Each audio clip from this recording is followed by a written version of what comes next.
มานะนั่งลง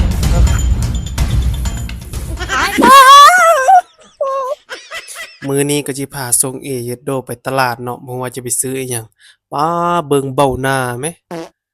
เครียดว่าซั่นเนาะเพราะว่าข้อยอยากให้เรานุ่งทรงเอเนาะแต่ว่าเราบ่อยากนุ่งมันร้อนโพดว่าซั่นบ่เป็นหยังไปถ่ายคลิปอยู่ตลาดพร้อมเนาะมื้อนี้ไปทุกคนว่ามื้อนี้เราสิได้อิหยังมากินแด้ตอนนี้เราก็ฮอดตลาดโฮครัวเป็นที่เรียบร้อยแล้วทุกคนทรงเอเยดโด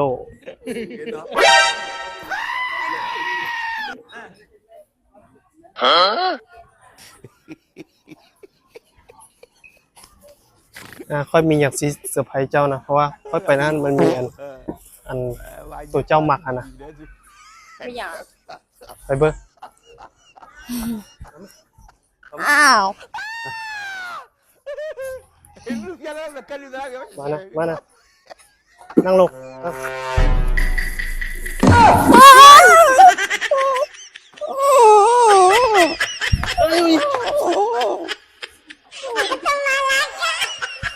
ตอนนี้ทรงเอกเครียดหนัก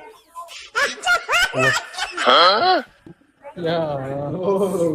ทรงเอเยดเดอร์ไม่หล่อแต่เมียมึงรู้จัก